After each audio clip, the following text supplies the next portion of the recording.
Okay. So today, what I kind of plan is to have a problem solving session throughout. Uh, in the past few sessions, we have looked at uh, the theory. Uh, Theory should be clear by now. So I'm planning to look at only problems this week, this session. Um, if you have any questions, you can ask me always. Um, Otherwise, let's look at some problems from week 1 to week 4. I don't think there's any theory specific to week 4 that that that should be difficult to understand. I mean, this is mostly straightforward stuff that I see. I see binomial distribution, Poisson distribution. Most of this should be known before. So I'd rather discuss problems.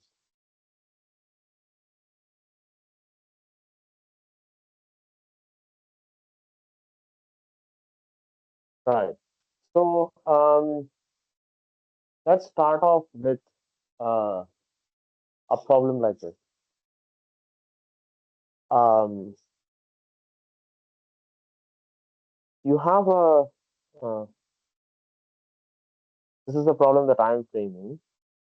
Um, you have a coin. You have a coin um, where you can get head or tails with a probability of um,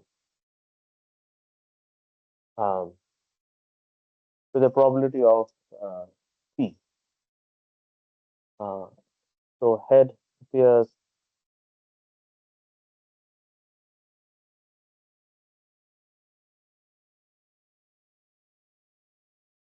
p. Okay. Now um, you are uh, you are repeatedly tossing the coin. The coin is uh, repeatedly tossed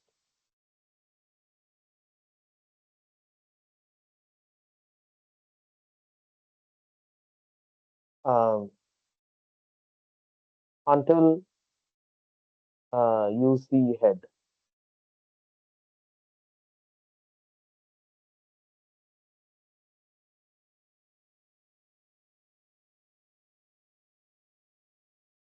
Then uh, show that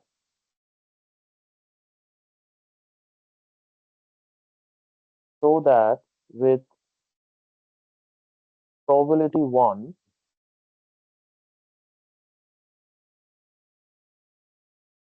head eventually occurs.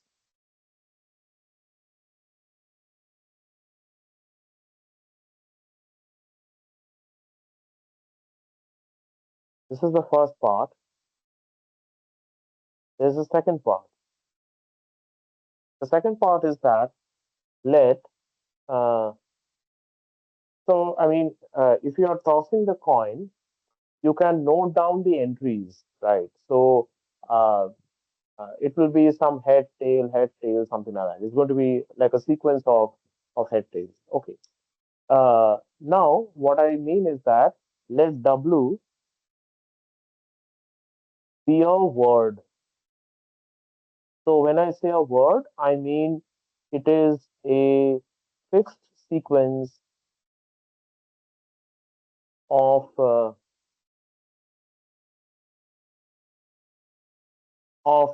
head and tails. So let's say W could be something like uh, say W could be something like head, head, tail, something like that. Okay. Um, so let W be a word which is a fixed sequence of head and tails, and this fixed sequence is let's say given to you.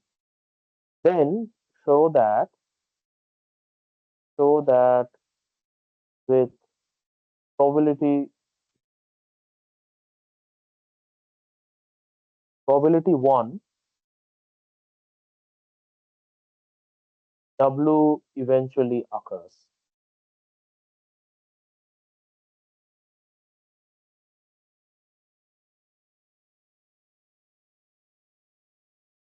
So what this means is that um, okay. So what this means is that the first part, what it is saying is that you are repeatedly tossing the coin. You can assume that each toss is independent of every other toss.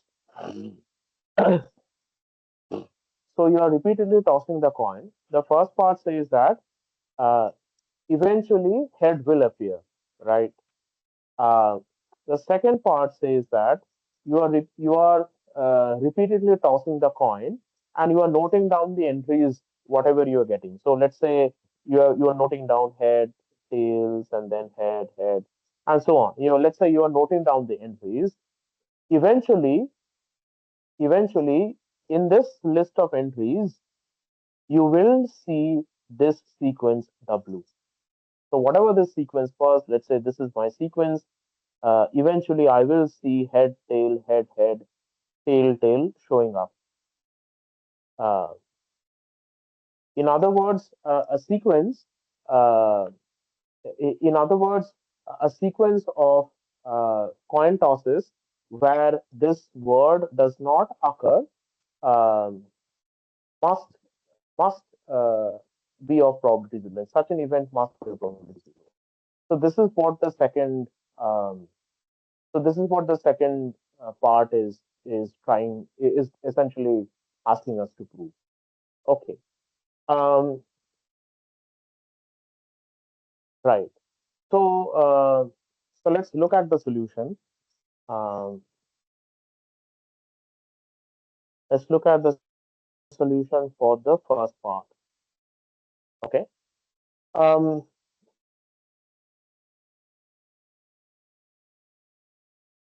if you have any, if you have, if you did not understand the problem, you can ask me.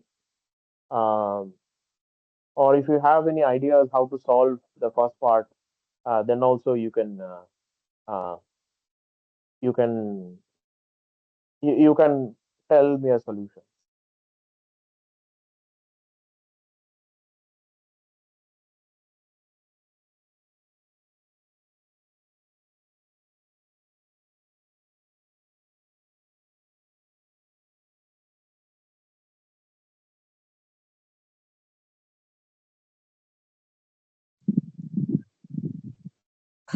First part is show that with probability we have to find out. Sorry. First part show that Yeah. with Yeah. Probability one. probability 1. Yeah. Head eventually occurs.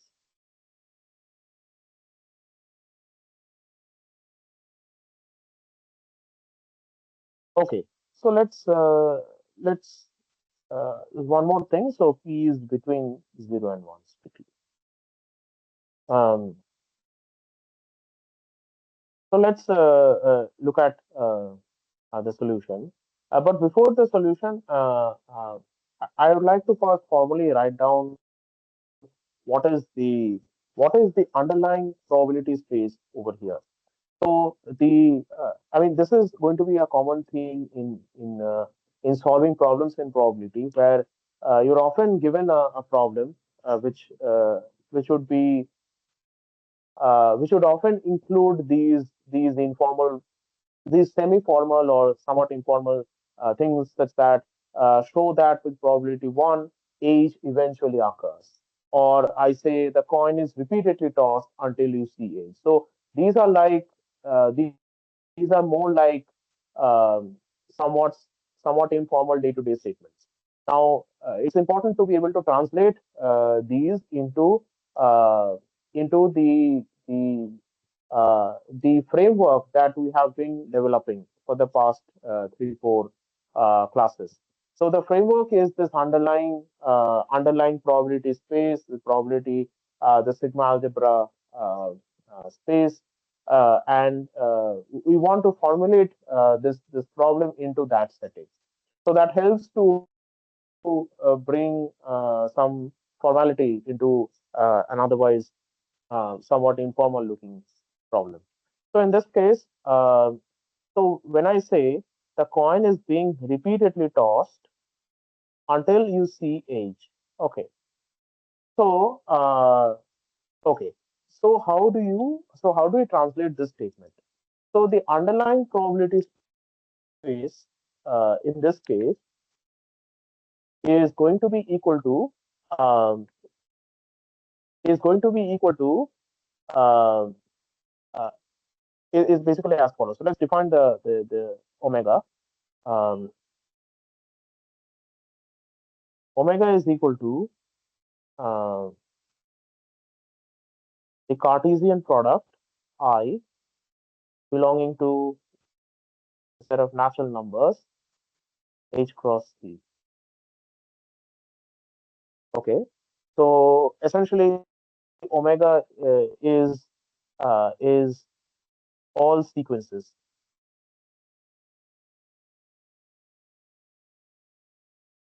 sequences in ht. Okay, now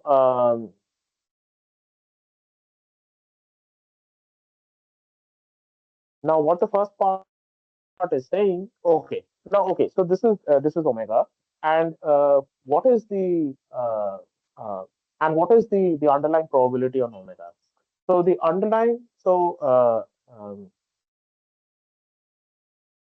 the underlying probability on h comma t is known to us. So if we let s to be equal to h comma t, then the underlying probability is known to us. I want to just write it as p comma 1 minus p, and we are basically you can think of it uh, as a product measure, and the probability of a particular sequence in this case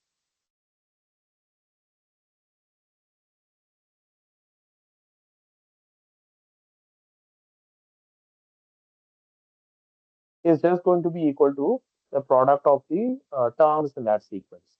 So okay, uh, so the probability of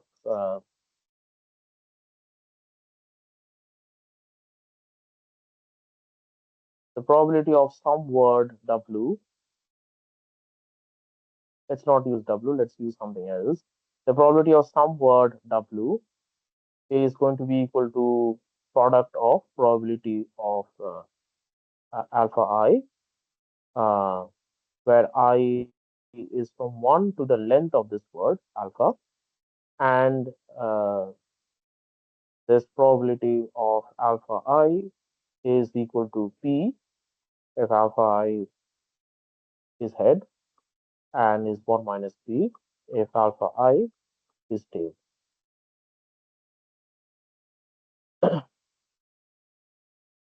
Okay. Um, so now, in this definition of omega, uh, you can ask whether we're looking at infinite sequences, or whether we are looking at uh, finite sequences. So, so in other words, I mean, if you are somewhat familiar with automata theory, uh, we can define omega so there are two ways in which we can possibly define omega. The first definition could be that we could say it is equal to h comma t and star. Okay, so h comma t star, uh, and possibly you can take out uh, the empty sequence. Okay, so this is like all possible sequences in h comma t, and they include both finite sequences and infinite sequences. So essentially, this is equal to the union of h cross h comma t to the power I, where I is from 1 to infinity. right? You could define your state space in this way. So you could say that your state space is sequences of all possible lengths. Okay. Another way of defining the state space could be as follows, where you say, I'm going to only consider infinite sequences. Okay. Um, so I can say that my state space is equal to h, comma t to the power to the power n. So this is like a shorthand notation for saying that uh, uh, uh, it's basically, uh, I mean, uh, this is a shorthand notation. It essentially refers to the set of all possible maps functions from the set of natural numbers to h comma t, and uh, every sequence can be canonically identified with a function from natural numbers to h comma t, right? Because if you have a sequence alpha, then the letters of alpha are from alpha 1, alpha 2, and so on. So that eventually induces a function from natural numbers to h comma t. So the set of all possible functions from x to y can be denoted as y to the power x. So the set of all possible sequences can be neatly written down as h comma t raised to the power n. Okay. Now we are opting for this definition. Okay, we're not opting for this definition. We would also opt for this definition. That's also fine. Um, the so um, Right. So now let's look at the first part of the problem. The first part says that show that with probability 1, age eventually occurs.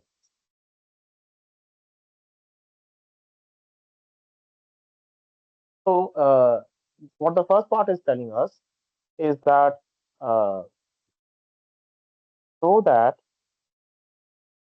so that the set of sequences which contain age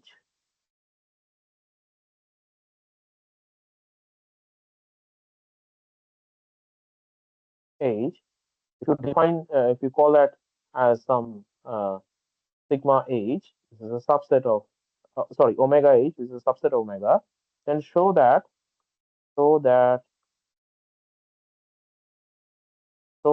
probability of omega h is equal to 1.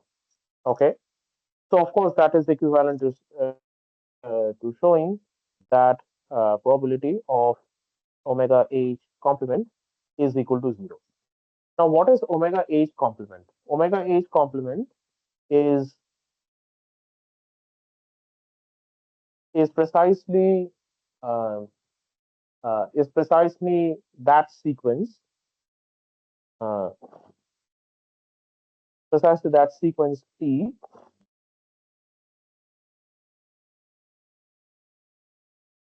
where ti is equal to tail for all I,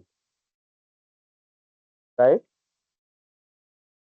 Um, and such a sequence, and the probability of such a sequence occurring is equal to 1 minus p from I equals to 1 to infinity. And that, of course, is equal to 0, right? So probability of omega h complement is equal to 0. And so the first part is proved, right?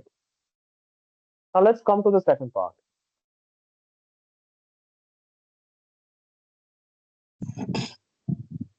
In the first part, Yeah. the sequences should end with H only. Is it not so? No, that's not what it's saying. It says that, uh, so, okay, the wording is as follows. The wording is that you're repeatedly tossing a coin. You're repeatedly tossing a coin until you see age. So, it's not like, so yeah, so the thing is, how do you model the underlying sample space?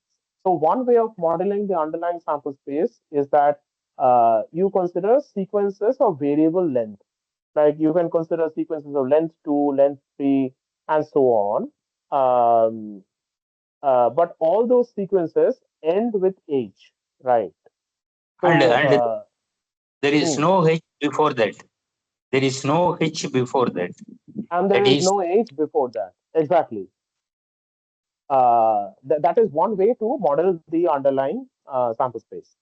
The but there is a certain difficulty with underlying because you're dealing with these variable length these variable length uh, um, spaces or these variable length words basically.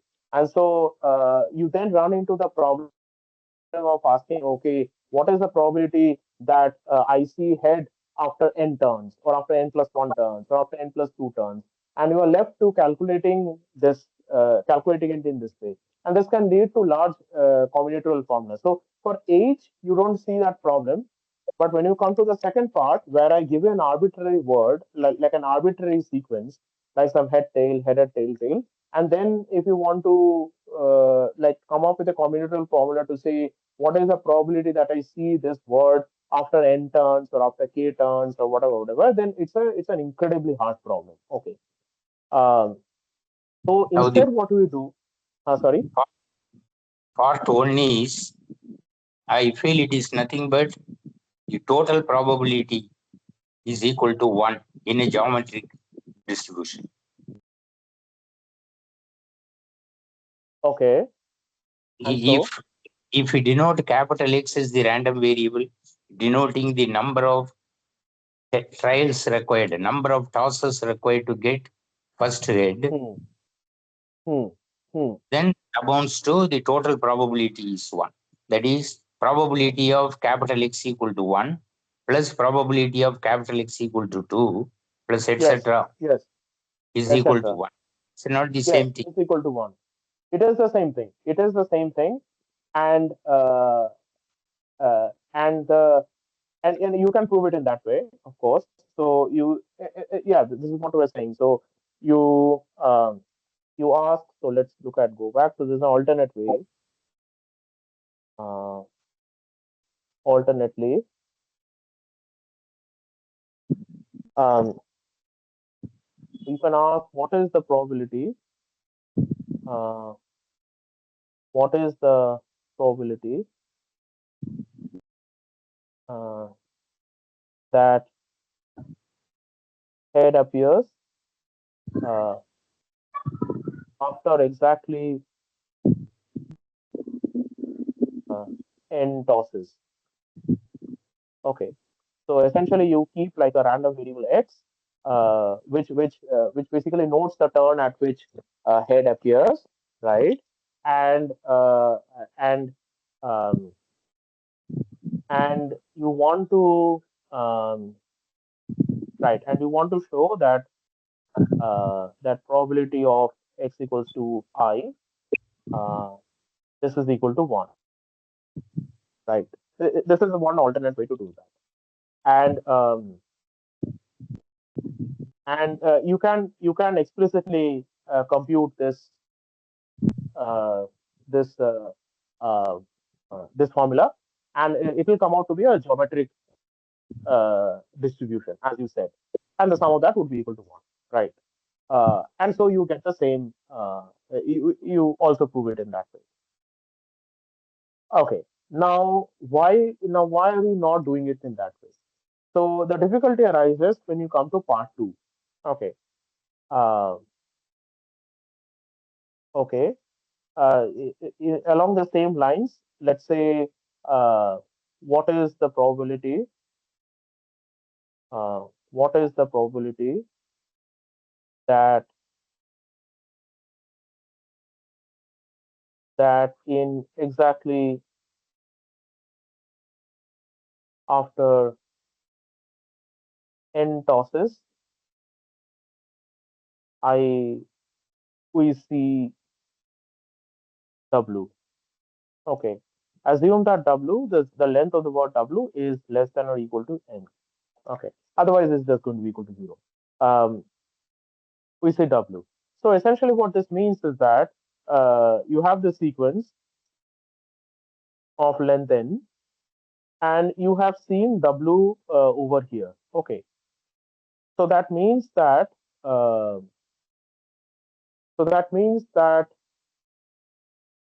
I have not seen W in the first n minus one.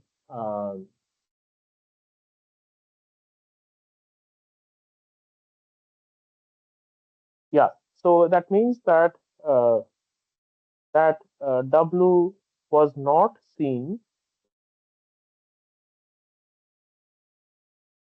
in the first uh,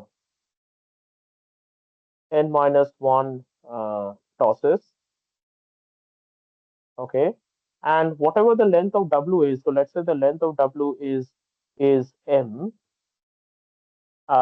and if you consider the first m minus one letters of W, so let's say W m minus one denotes the first uh, m minus one letters of W, and that means that um, so that means that xn minus one, or not necessarily xn minus one. What is the probability? I mean, you kind of solve like a recursive sub problem, which is that what is the probability? What is the probability that uh, that uh, a string of length n minus one contains contains sorry, not contains, but ends with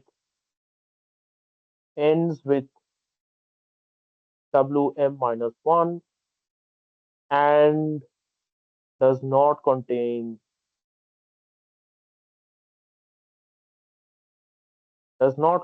W in it. Okay, and you can do it in that way. But as you can see that this is you will not be able to come up with an explicit formula.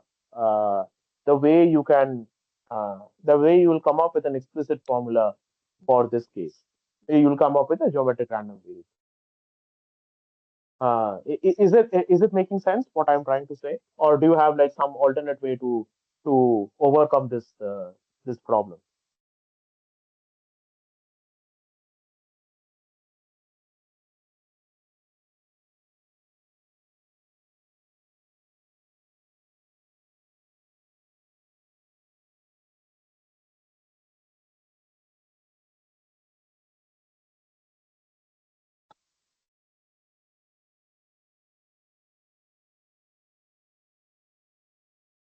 Excuse me. First you Yeah, can give the exact problem. So not like explaining the problem and then answering. If you give the exact problem, then we can understand each and every yeah. This is word. the exact problem. This is the exact problem. This is not the exact way the problem should be there. Yeah, this problem is taken from a book. I can send you the reference to the textbook. It's written by a very famous probabilist. I again, I'm not. I did not frame the question myself. And no, okay. So let me ask you the question. So where do you think that this problem is incomplete? Uh, is what I'm asking. So in which part of the problem statement do you think that the problem statement is incomplete?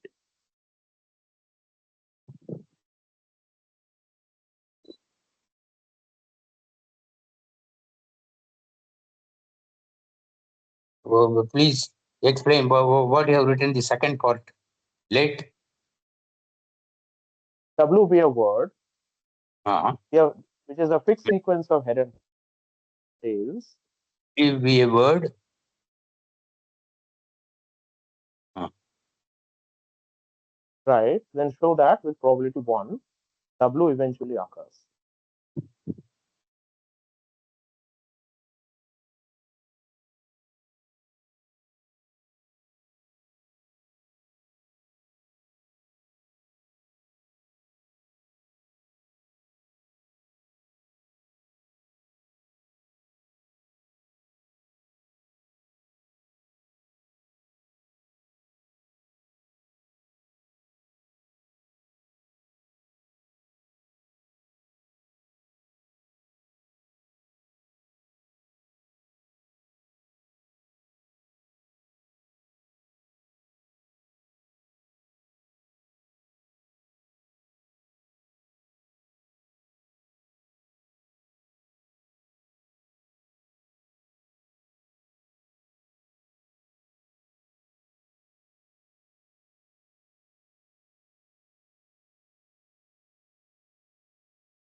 Okay.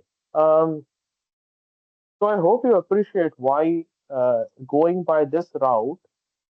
I mean, this formula is very easy to calculate, right? This is just equal to um, this is just equal to p to the power I minus. Sorry, this is just equal to 1 minus p to the power I minus 1 times p, which is the geometric combination. Um, but I hope you appreciate why uh, kind of replicating this method for an arbitrarily given word like this is very hard.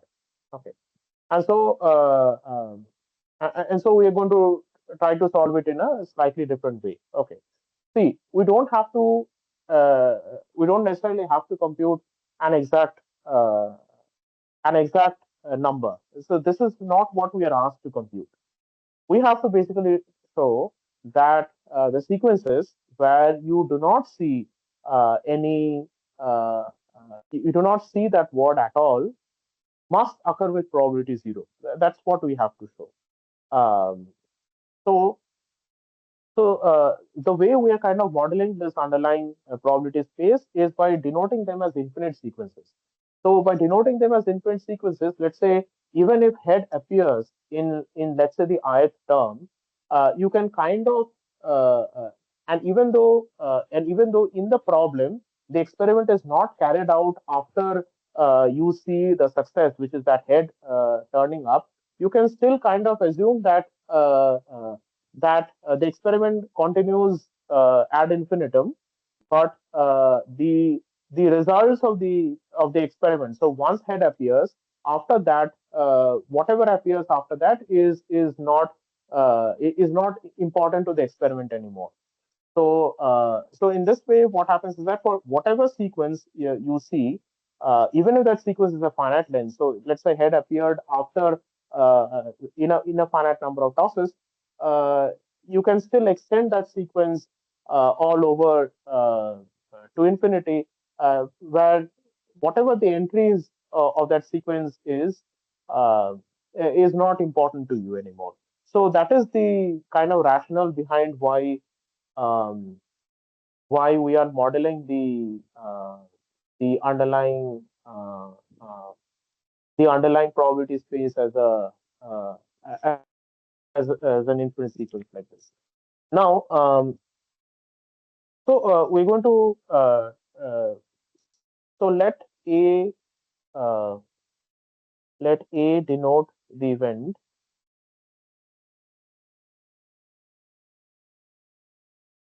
that um, that W occurs.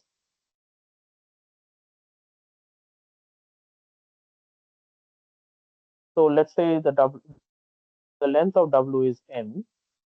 So let A denote the event that W occurs in the string.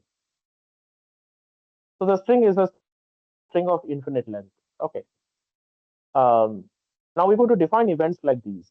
So define an event A1, where A1 is the set of strings, uh, is a set of strings alpha, such that W occurs in uh, the first or m plus 1th or 2m plus 1th or so positions. So so A1 is basically the set of strings uh, where either you see W in the first position or you see W in the m plus 1th position or you see W in the 2m plus 1th position and so on, right? Um, so which basically means that like starting from the first position to the m positions you see W, or starting from the m plus 1 to uh, uh, to the next or starting from m plus 1 to 2m you see W, or starting from 2m plus 1 to 3m you see W. uh, So you see W in any of these positions in the string. Okay. So this is my first event A1. And likewise, I define an event AI where AI is the set of strings alpha such that W occurs in the ith or m plus ith or 2m plus ith positions and so on. Right. Uh,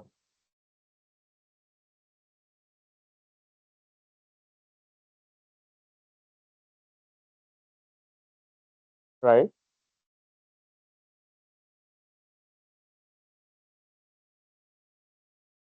Okay. So you have these events from A1 to AM.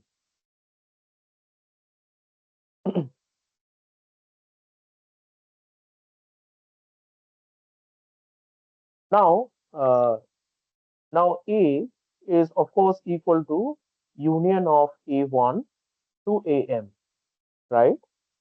Why? Because if the word W has to occur in A is the event where W occurs in my inference sequence of tosses. So if W has to occur if W occurs in uh, the string, then it has to occur in either one of these sets. It has to occur in at least any one of these sets, right? So I mean, it can occur in.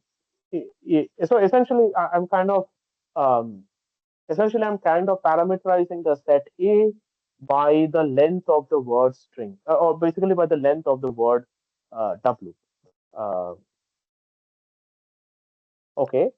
Now, the probability that A does not occur is equal to A1 complement up to AM complement. Okay, and um, this itself is contained in probability of A1 complement, right? I mean, this is a subset of A1 complement. So it just suffices for us to show that probability of A1 complement is equal to 0. So what is probability of A1 complement?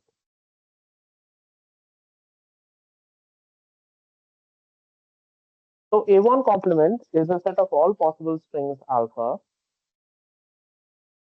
such that uh, if we consider the substring of alpha, so essentially alpha from uh, I equals to 1 to m, then alpha I from m plus 1 to twice m, and so on. So each of these substrings do not contain the word w. So each uh, so alpha such that to write it down formally, uh, this is the set of all alphas such that um, alpha from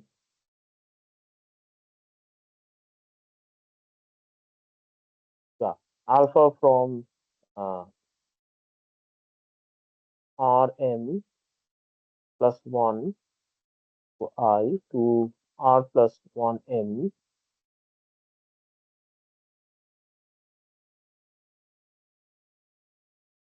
is not equal to W for R equals to 0, 1, 2, so on. So essentially, if you look at the first position, if you look at the first m bits, that does not contain W. Then if you look at the m plus 1th bit to the 2m bit, that also does not contain W. Uh, this first to m, then m plus 1 to 2m. And likewise, you're looking at these blocks of length m, and none of these blocks is basically equal to W. So because all the tosses are independent of each other, so the probability that this first block is not equal to W is equal to the probability of W complement. Okay. Again, this block is not equal to W, so this is, or rather, this is equal to 1 minus probability of W. And also, this is equal to 1 minus probability of W, and so on. Now, of course, the probability of W is going to be some number from 0 to 1, between 0 to 1. And so this quantity is equal to 0. Um, so probability of A complement is equal to 0, which is what we wanted to prove, that eventually you will see uh, eventually you will see W if you keep on tossing the coins uh, ad infinitum.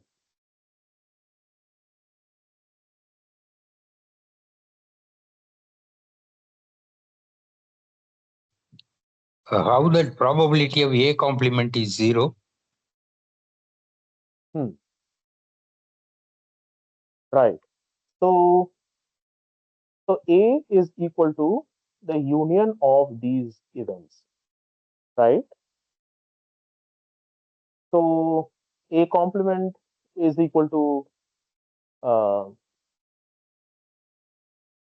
A1 complement intersection up to AM complement, which itself is contained in A1 complement. So we just calculated probability of A1 complement, and we showed that that is equal to 0.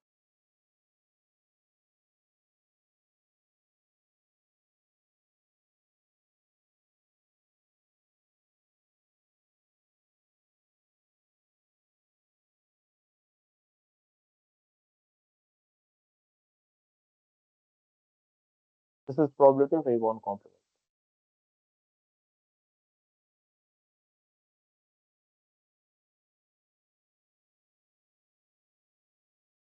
That we have Yeah, to prove it hopefully it's, zero. you have to prove what? That 1 minus probability of that W equal to zero. No, this is not Uh, equal to 0, but this is a quantity from 0 to 1, then how you say that product is equal to zero? because it's a product of infinite fractions, right? If you have any fraction, if you multiply that fraction an infinite number of times, you'll get 0, right?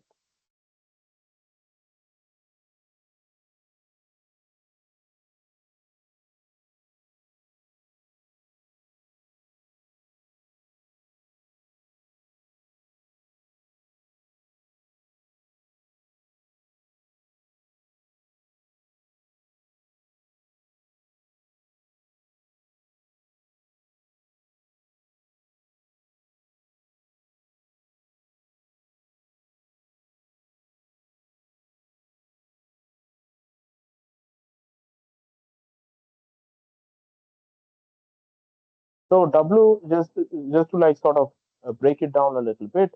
So W is some string. So if it let's take some example. So like a concrete example, let's say W is equal to head, tail, head, tail, head. Okay. So now what is the probability of W occurring? Uh, if five uh, if five uh, if 5 times we have tossed the coin, then the probability of seeing W uh, is equal to uh, P cube 1 minus P squared. Right? Full cube. Mhm. Yeah, P cube 1 minus P squared. So let's call that whatever this is. There's going to be some fraction, right? Going to be some fraction between 0 and 1. Uh, so now what I'm doing is that for every block, that fraction, for every block, W is not equal to 0. Uh, or sorry, for every block, there is no W.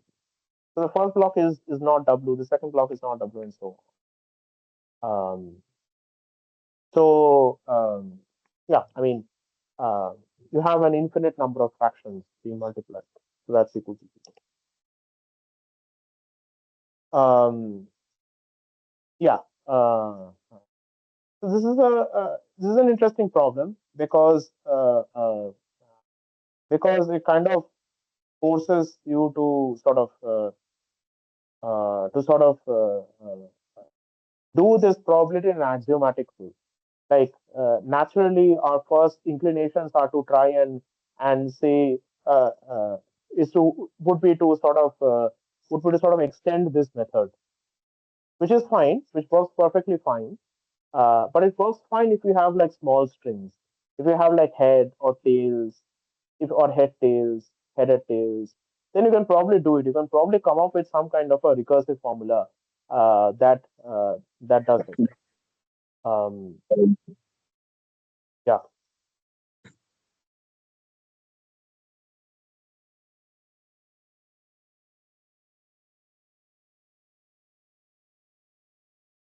Um, yeah. Uh, but uh, uh, but sort of extending it to like an arbitrarily given word is not possible. It's going to require. I mean, we don't know what W is, right? W is some given word, and I mean, uh, it's a very hard exercise in combinatorics to then say uh, to actually come up with an analytical formula the way we, let's say, came up with this, and then say that the sum of that analytical quantity would be equal to one. Uh, but the important thing is to realize that we don't have to do this. Um, so in a lot of these problems, where whenever they say show that with probability one or show that with probability zero, something is this or something is this, it's always nice to kind of think about the complement. The complement is often a set which is easier to define, and therefore the probability of the complement is often easier to compute. And that's how we do it. So one example of how this framework of probability that has been introduced in the course, how that becomes sort of um, how that is useful in solving a problem like this. Okay.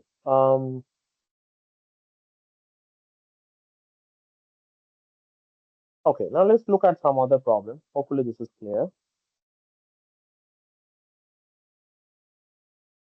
Yeah, it's a non-trivial problem. I agree. This is like not a very easy problem to solve. Um, uh,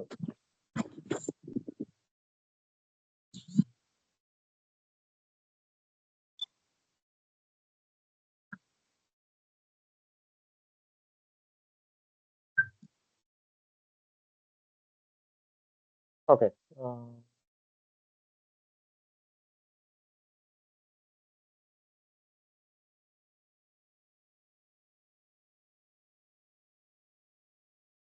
Just give me a second.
Oh, just give me a minute. I'll be back in 1 minute.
Okay. So let me now give you like an expected, like a different formula for expectation. Okay. Um, okay. Before that, I would like to state one thing.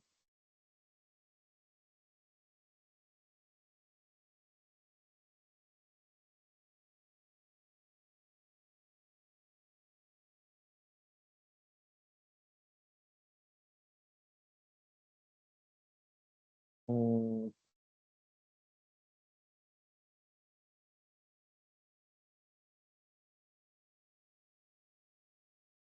hmm.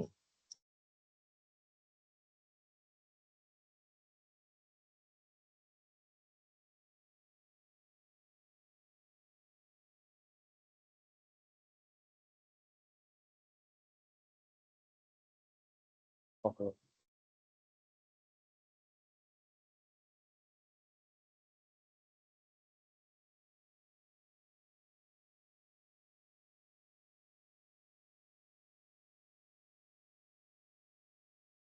Okay.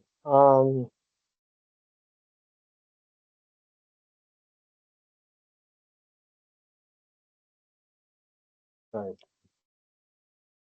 Okay. Um, I mean, are you familiar with Fubini's theorem?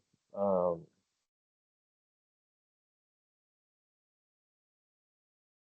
um, okay, some of you may be familiar, so let me just write down the theorem.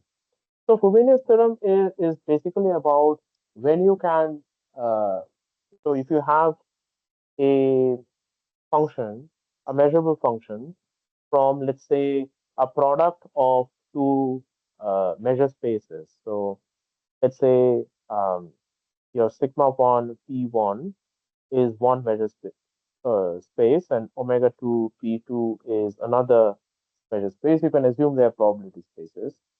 Um, Now, if you have a measurable map from omega 1 cross omega 2, which has the product measure uh, given on it to R,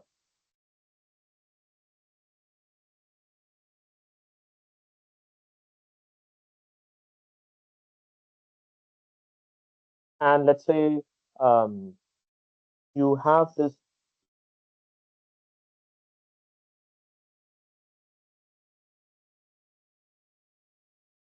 um, and you want to compute this integral, which is integral of f uh, dx dy, or rather integral of fx x comma y dx dy, right? Where x comma y is basically belonging to omega 1 cross omega 2. Now, of course, I mean, it's very standard. Uh, you will see that in a lot of these cases, it's very standard to perform these integrals iteratively. So you kind of do this. Sometimes you do this. Uh, you you fix the value of y and you compute this integral, and then you compute the outer integral. Um, Now, of course, sorry, there's an integral over here.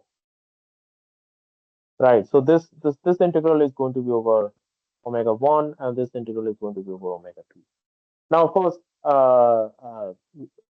Fubini's theorem gives you a condition, a necessary condition, uh, or and a sufficient condition uh, for which um, you can actually perform. You can actually solve an integral in an iterative fashion, where you first solve an inner integral and then an outer integral. So this is as follows.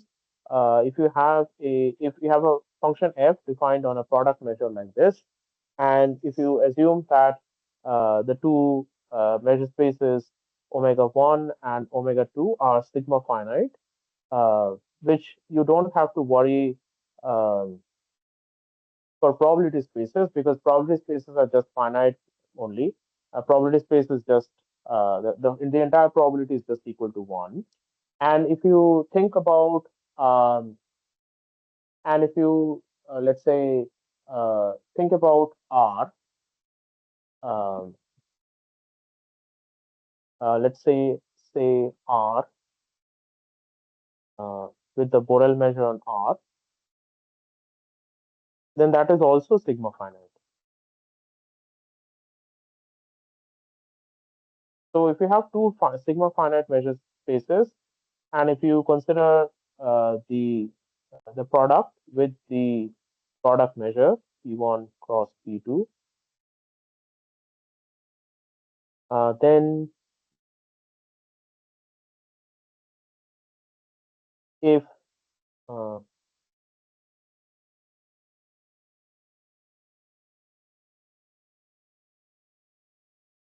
if this exists, if this quantity exists, where dx dy is the product measure on omega 1 cross omega 2, if this exists, then you can write the integral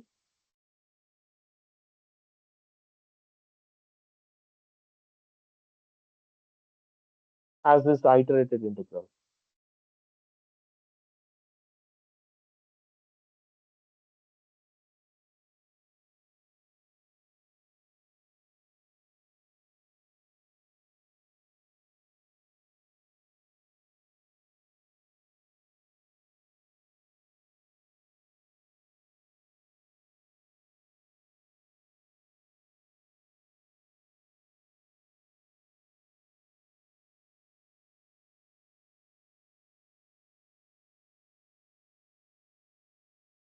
Okay. Um,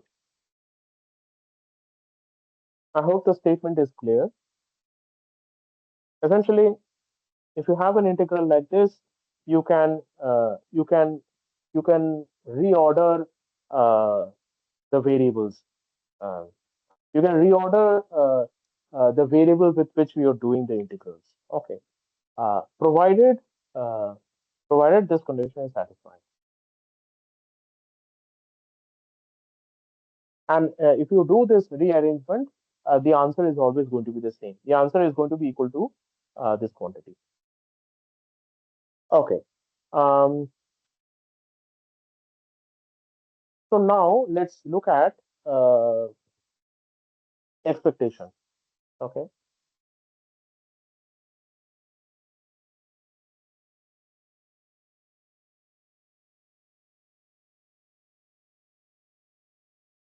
Suppose the expectation of of mod x exists and is less than infinity.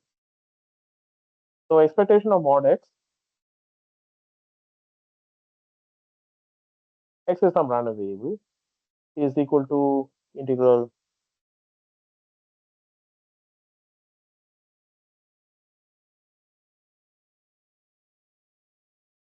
integral 0 to uh,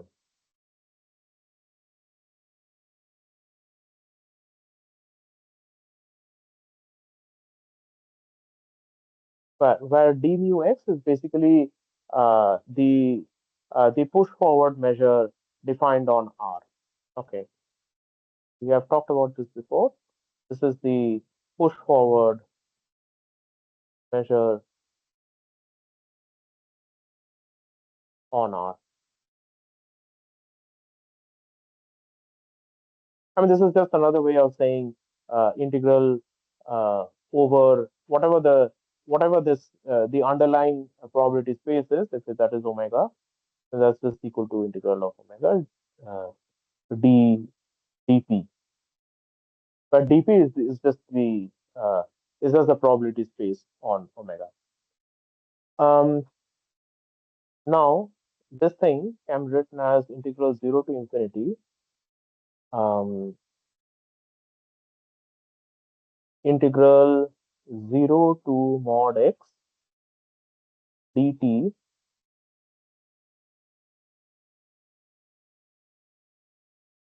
d mu x, right? Um, Of course, this integral exists, and so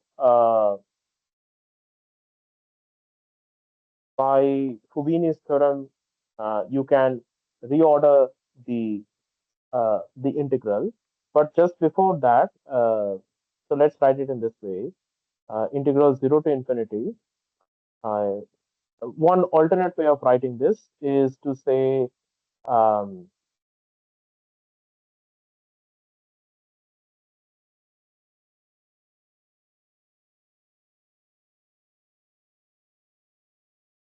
is to say integral from 0 to infinity, but you write it as like an indicator variable. So you say uh, t is from t is less than mod x dt d mu x.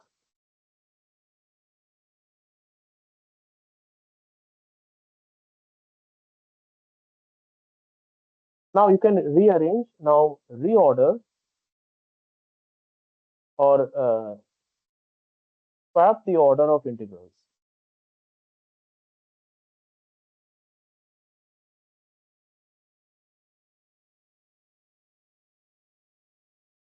by Fubini.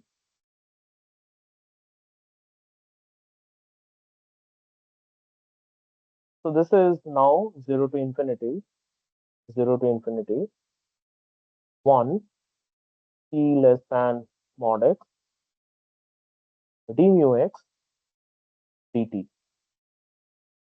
Okay. Now what is this inner integral? Let's let's focus on this inner integral.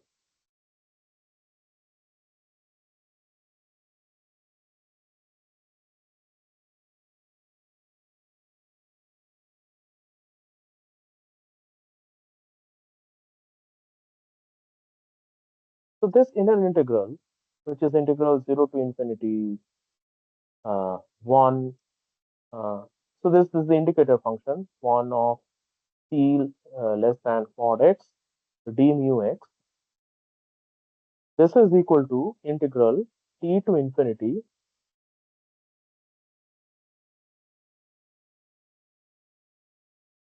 d mu x, right? Because because whenever x is smaller than t, then of course this quantity is just going to be equal to 0. So it's only when x is bigger than t, that's when this quantity is equal to 1. So this is equal to integral t to infinity d mu x. Now, integral t to infinity d mu x is by definition the probability of of mod x being greater than t.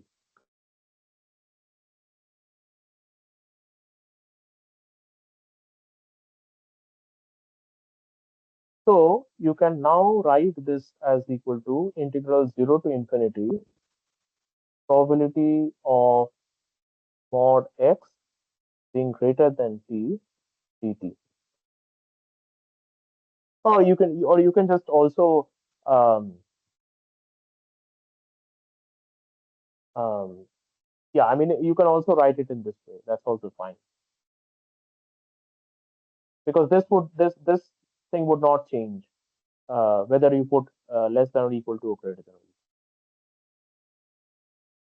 equal. Okay, now this quantity which is a probability of mod x being greater than or equal to t is basically the is basically, if you write it in words, it's the measure of the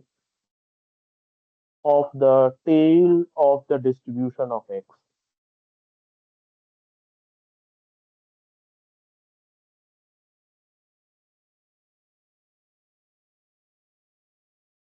So if you take an example, let's say you look at the Gaussian distribution, um,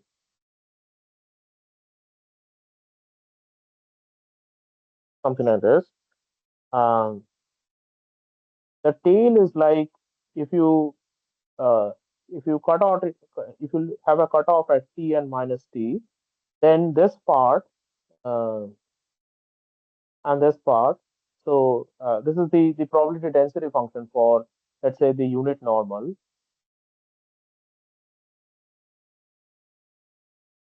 Then the area under this part is basically this quantity, and this quantity is equal to expectation of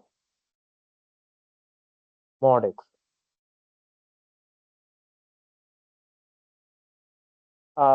So in other words, you can see that uh, if uh, if mod x is actually, if the expectation of mod x is finite, then then you can say, um, then you can kind of say that the tail of the distribution uh, is somehow small in some sense, right? Because if you take the integral of the scale, uh, that is a finite quantity. Conversely,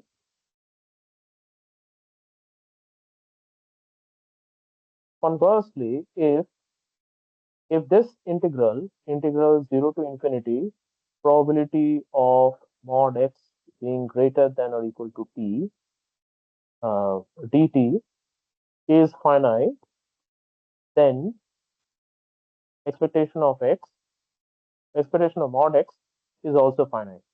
So there's an if and only if relation. The expectation of mod x is going to be finite provided uh, provided the tails are small, and conversely, if the tail is small, then the probability of expectation of x is also going to be small.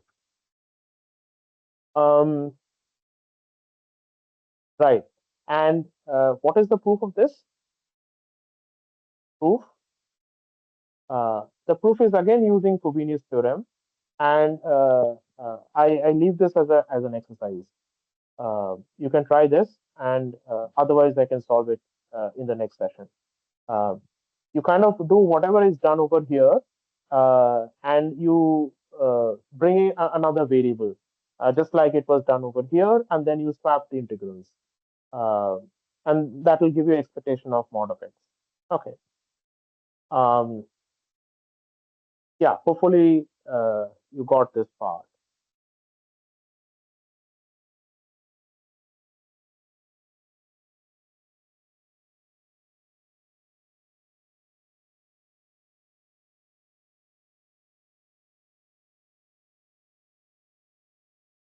So in the language of measure theory, uh, uh, if you have a uh, uh, if you have a measurable function, right?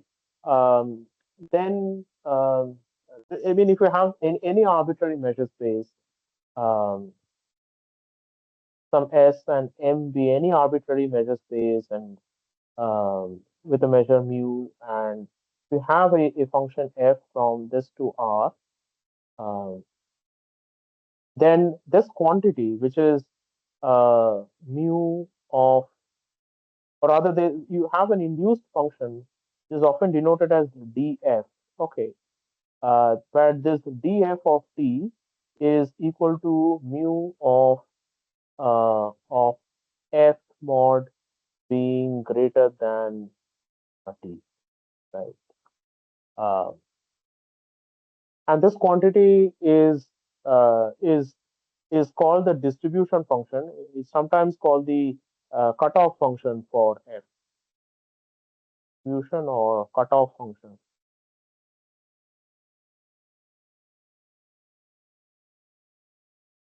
for f. Um, yeah. Okay. Um, so so next time I'm going to give you some problems where uh, you have to make some statements about expectation of mod of x from this tail function. Okay, or basically from the integral of this tail function. So I'll kind of urge you uh, to sort of remember this formula. This is a useful formula to have or to know. Um, Alternatively, there are many applications where you can use this Frobenius theorem to swap the order of integrals and make some important observations. Unfortunately, I don't have an example right now, but I'm going to come up with some problems on this uh, in the uh, in the next session. Okay,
okay.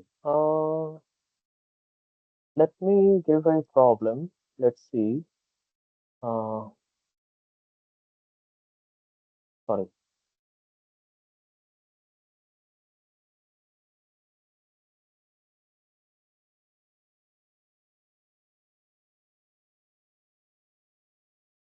Can you see this problem?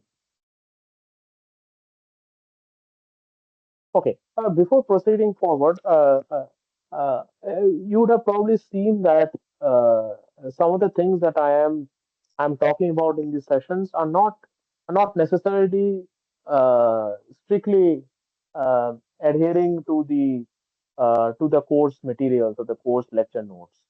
And I understand that some of the things that I'm discussing here might be somewhat beyond the scope of the course. So I hope you are comfortable with that. If you're not comfortable with that, or if you want me uh, uh, uh, to proceed in a different fashion, then I can also do that. This is more somewhat going along the lines of what you'd expect in a more math heavy probability course. This is how I'm kind of progressing. But I would also be willing to take any suggestions to have these sessions in a different way. If you want like more, you want like less math heavy, somewhat more like more example driven, uh, I can also try to incorporate that. Um,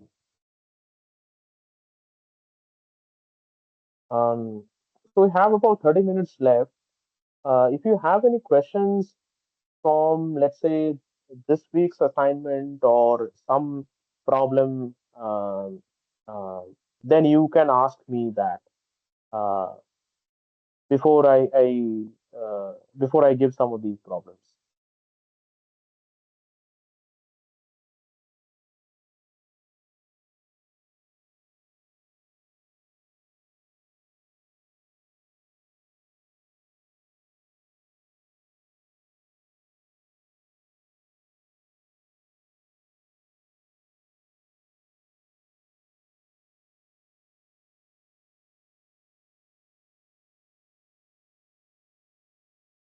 I'll just be back in 1 minute.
Okay.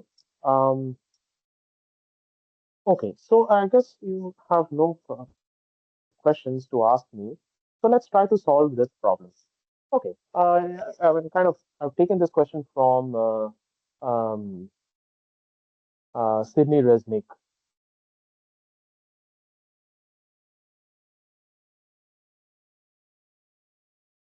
a probability path.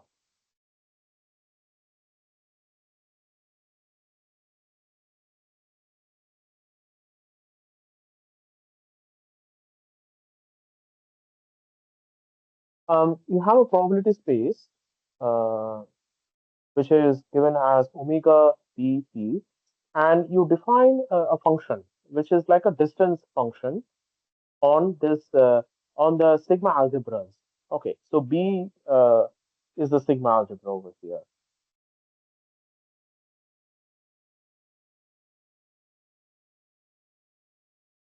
and it's defined as the probability of the sort of symmetric difference between the two sets A1 and A2. To kind of draw the event, if you have like an event A1 and if you have another event A2, so let's say this is A1 and A2, then this notation A1 delta A2 is equal to A1 minus A2 union A2 minus A1. So it's basically this part.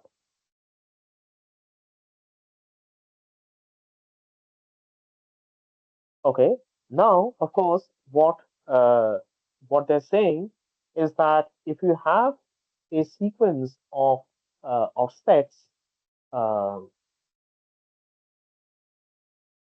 if you have a sequence uh,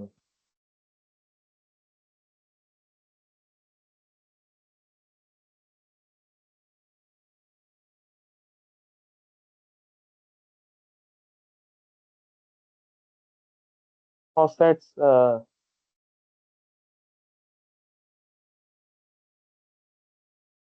just give me 1 minute. I'll check one thing quickly.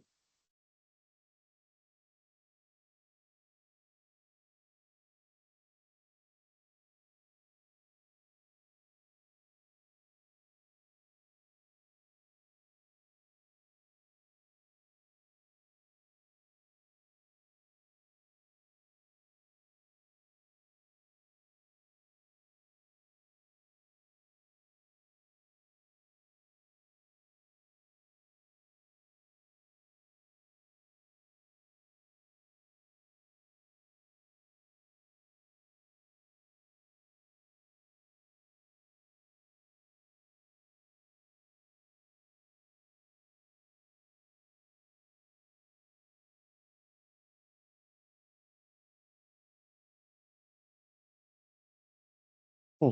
Okay. Okay. So if you have a sequence of sets AN such that the sets kind of converge to A under this measure, such that D of AN comma A um, tends to 0, then we need to show that this quantity AN x dp tends to AX dp. So x is some random variable. X is a random variable.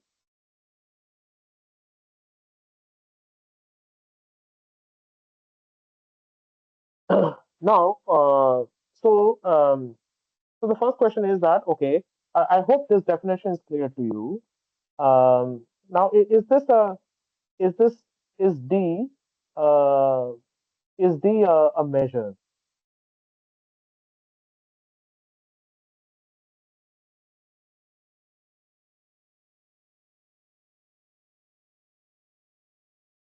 Um,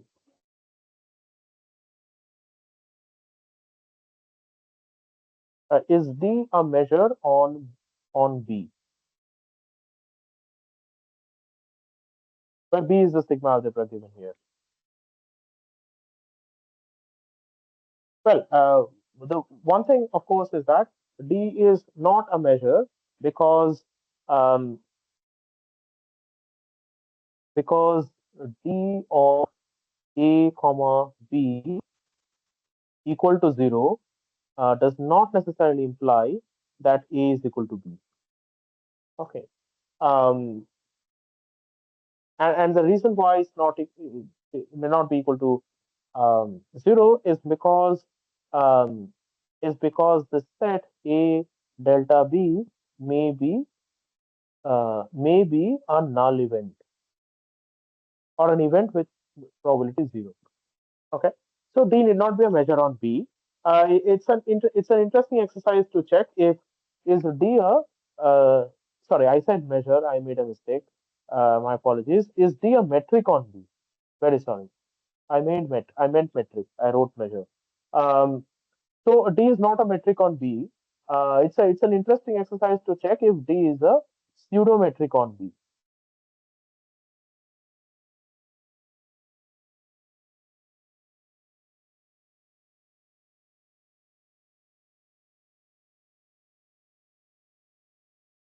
Um, a pseudometric basically means that this condition is relaxed, so you don't have to check this condition, but you do have to check the triangle inequality. So you need to check if D of A1 comma A2 is less than or equal to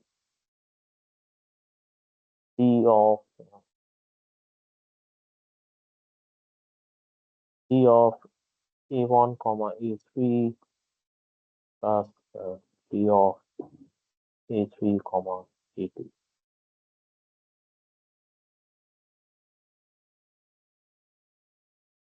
You need to check this. Okay. But I'm not going to do that because it's an exercise for you to check. Let's look at instead this problem. Okay, so now you have this random variable x, and we want to show that this sort of convergence and integral x n dp tends to a x dp. Okay, so before kind of trying to prove this, let's look at one thing.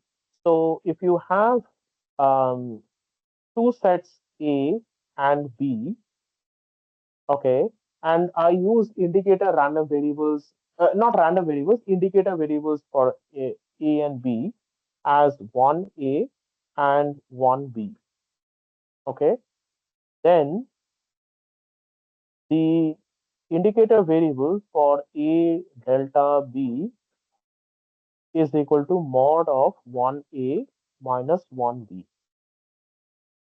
okay, and is this clear? Is this clear why this is the case?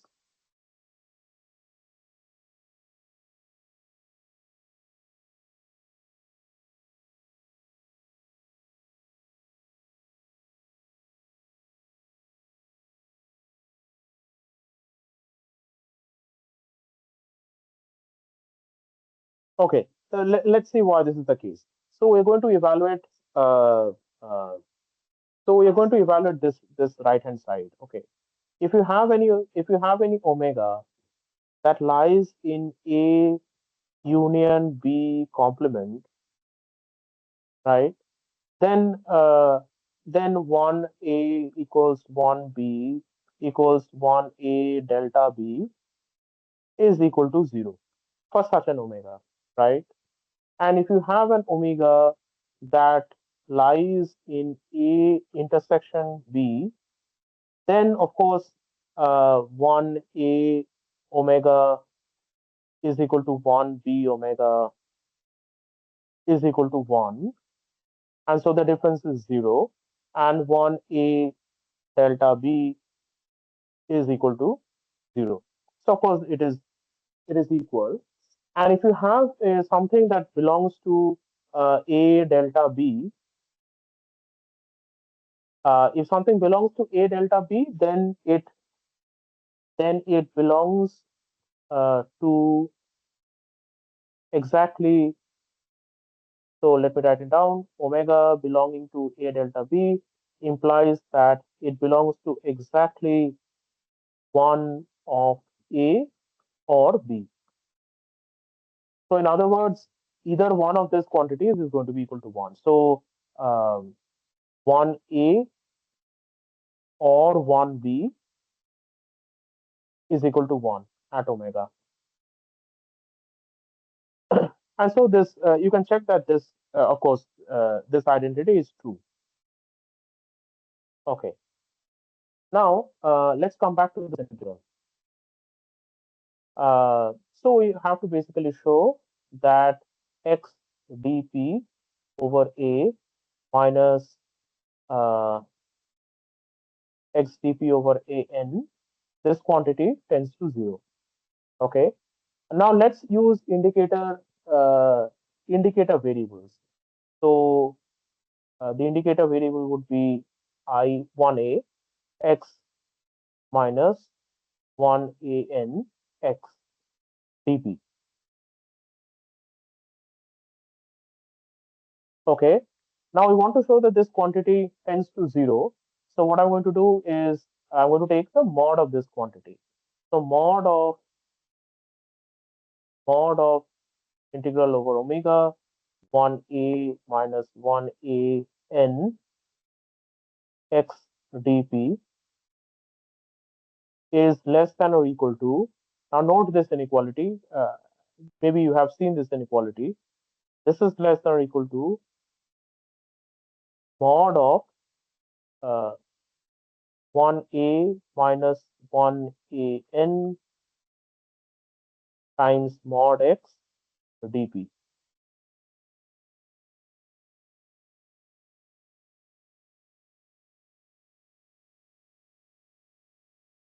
So here I'm going to use inequality, which is that integral of f dp is always less than or equal to uh, integral of mod f dp.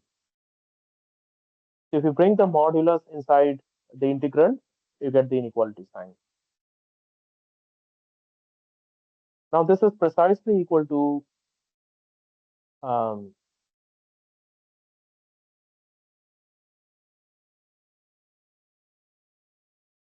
now this is precisely equal to integral over a delta a n. This is the indicator function for a delta a n.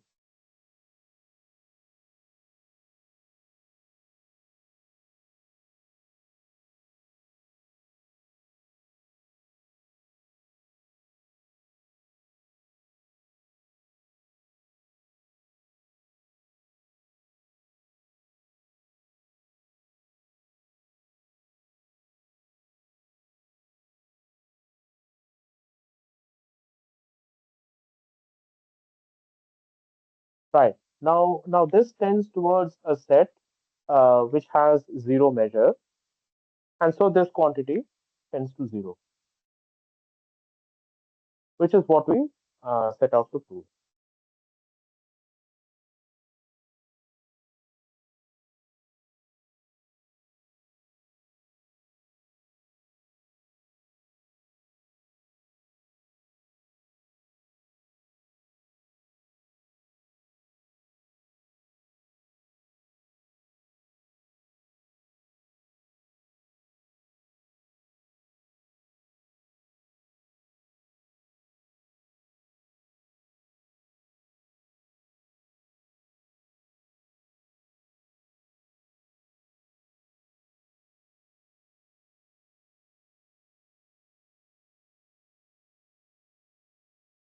Huh.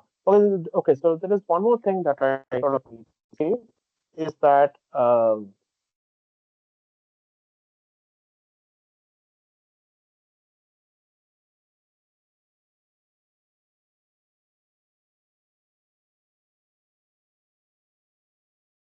yeah, there's one more thing that I forgot to mention.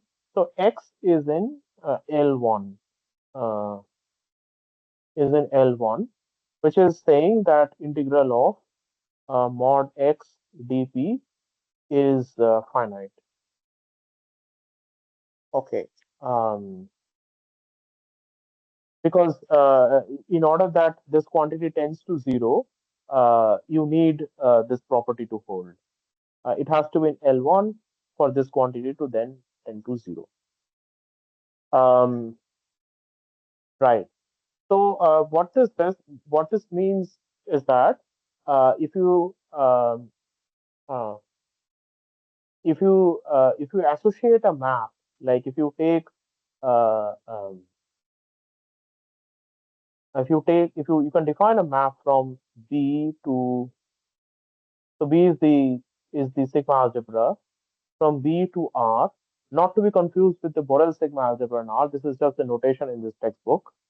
So you can define a map in this way, which takes a set A and assigns it to integral over A x dt. Okay. Uh, this this map is continuous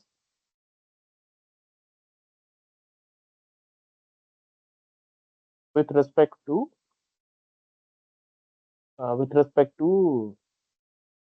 D on B. Okay. Hopefully this problem is clear. If you have any questions, you can ask me.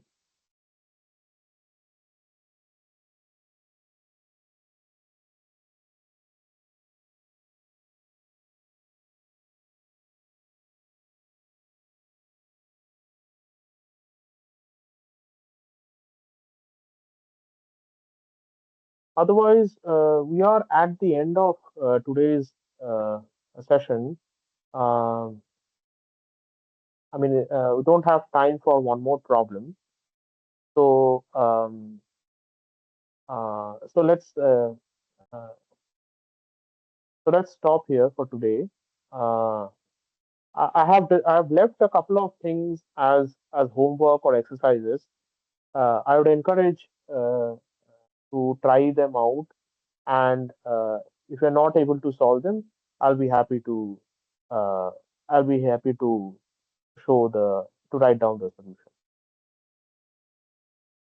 Um, okay, so if you have any questions, if you have any parting comments, please feel free.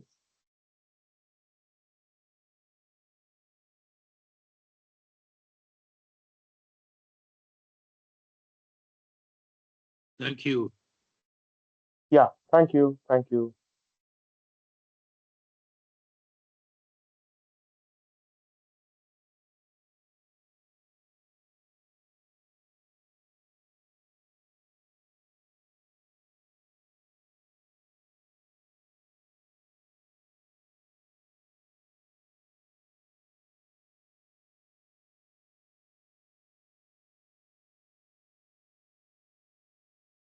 Okay.